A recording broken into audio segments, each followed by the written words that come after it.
את המיקום שומרים בסוד. גם אתם לא הייתם רוצים לדעת שליד המכונית שהכנתם בחניון, מאחורי דלתות סגורות, נמצאת המחלבה. ולא, אין כאן פרות.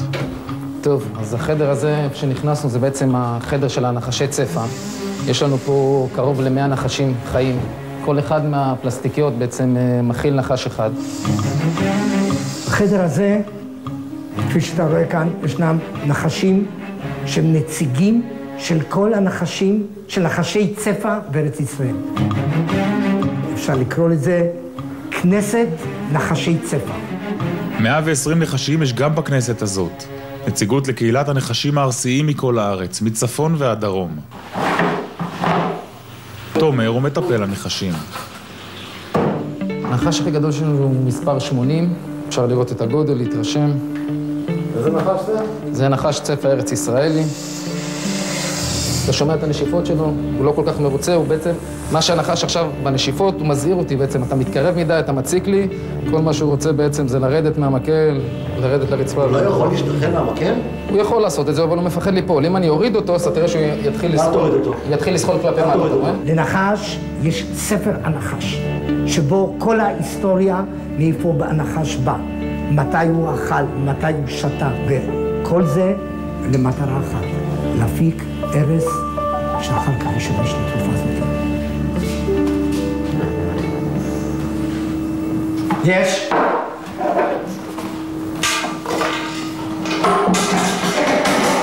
אני עם פיצטה יחזיק נועל לו את הפה על מנת שלא יקיש לתוך אוויר ולא יבזבז את הארץ. עכשיו הנחש רואה מה שאני חושב את היד שלי.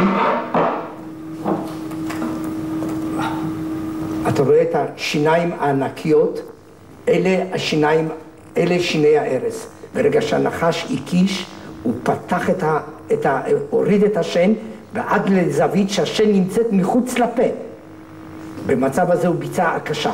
אבל רק השיניים גדולות, אלה השיניים שבדרכם הוא הזרים והקיש ושלח את ארסו לתוך בשרו של הקורבן. פעם בכמה ימים חולבים את הנחשים. זאת המחלבה היחידה בארץ שנועדה למטרה אחת, להפיק ארס נחשים שישמש לתרופה כנגד הקשה. הקיץ הזה נחשי הצפה פעילים במיוחד.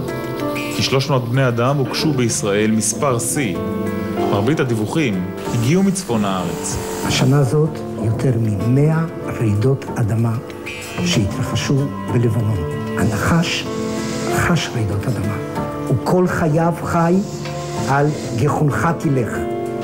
ובצורה כזאת זה מוציא אותם. זה אומר שיש יותר מפגשים אדם נחש. אוקיי.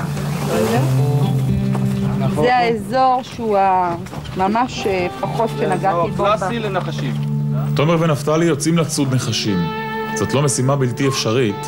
נחשי הצפה שהיו בודדים בארץ ישראל לפני 100 שנה, הפכו לחיה נפוצה מאוד בקרבת היישובים. נחשים היו נדירים. מה שקורה, שאנחנו בלי מודעות לכך, הוקמו מאות, אולי אלפי יישובים, שמייצרים את כל החי, את כל המזון שלנו ואת כל התבואה שלנו.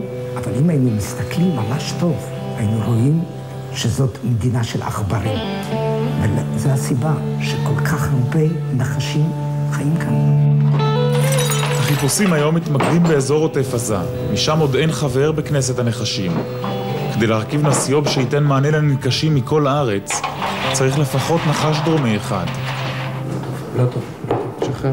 רגע, שחרר. אנחנו נביא את זה פשוט. יש. שוב, הנחש כל כך עצבני, הוא רוצה כבר להקיש. הוא כבר רוצה להקיש. הנה, קיש. עכשיו אנחנו צריכים לשחרר אותו. יש רגע שהנחש בידיים שלי, אני מחזיק אותו בשתי ידיים, אני קורא, שחרר תחתון, שחרר עליון. אתם יכולים לראות, הארס כאן, הצהוב הזה, זה הארס, ומיד הארס קפא במיידי. אני מראה לכם את חדר ההלם של חדר מיון הכללי של בית חולים קפלן. הנה בבקשה הסרום נגד הצפה, הנה למשל נגד אפעה.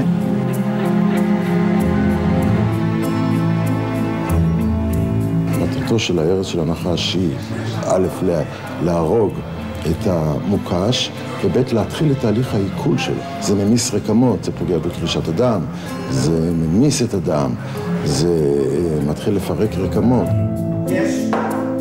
מקצוע מסוכן בחרת, לא? מרתק בחרתי. מסוכן. מרתק. אהבת נחשים זה ילדות שלי. עד היום שאני עדיין רואה נחש, אתה רואה התלהבות של כמו ילד קטן שנכנס לחנות צעצועים, ופשוט שבא לך לנשק את החיה. יש נחשים כמו דוגמה 39, נחש שיש לי אליו קצת סנטימנטים אחרים מנחשים אחרים, אז הוא בעצם נחש שכל פעם שאתה מכניס אותו פנימה, הוא ינסה שוב לצאת החוצה.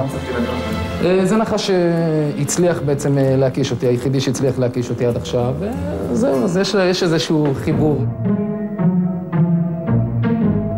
תגיד, נחש הוא באמת נחש? נחש הוא במילה נחש. הנון חטא שין, הוא בא משורש נחש, שאתה אף פעם לעולם, וגם אני אחרי כל השנים, לא תדע בדיוק מה יש בו ואיך הוא יתנהג עליך.